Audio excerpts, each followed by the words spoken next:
Homer, soy muy querido en mi barrio. Dicen que soy necesario, soy conocido, he salido en la tele, en la radio. Fui líder de un grupo sectario. Por mucho que digas y hables no puedes entrar en mi juego. Me da mucho asco mirarte la cara, porque en la barbilla parece que tienes mis huevos. Así que mejor no te piques, yo te aconsejo que supliques. Peter, dime, ¿cómo se lleva lo de copiarte de una serie que tanto me irrite? Pero menuda vergüenza, esto es peor que cuando me llaman Homero. Maldito gordo gilipollas, ¿sabes lo que pienso? Que te multipliques por cero.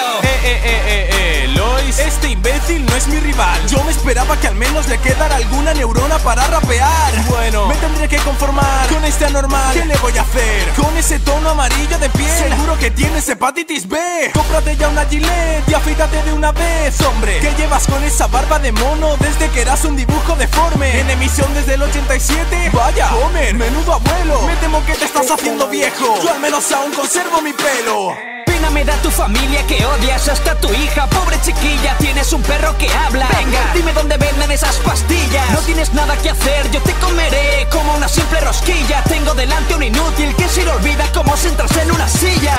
Copia barata, poco cerebro, pero la barriga muy grande. Ven a mi barrio, ven a mi barrio, que seguro que te roba esta Flanders. Pon en la tele, sale tu cara y es cuando cambian de cadena. Yo seré calvo, amarillo y estúpido, pero mi mujer está más buena. Mira quién vino a hablar, el padre más ejemplar, que siempre estrangula a su hijo bar cuando vuelve del bar. Si tuvieras gafas como yo podrías ver lo horrible que es tu careto. Eres tan idiota que no sé si te metiste solo una cera en el cerebro o el estuche completo. Reto con mis cuartetos a este tipo más paleto que Cletus. Millones de años de evolución y tú no llegas ni a ser Homer erectus. Pareces un payaso como Krusty, pero sin gracia. A ver si atinas, que venceré como hice con el pollo. Nunca mejor dicho, porque eres todo un gallina. Me llamo Homer J y para no verte la cara yo haré lo que pidan. Soy un padre de familia y trabajo. ¿Tú cómo te ganas la vida? Seguro te dan una paga por todo el idiota que eres. Yo soy fantástico, soy un ídolo, Homer, solo me faltan poderes. Cambiaré la J de tu nombre J por J de jodido por Peter de Cuajo.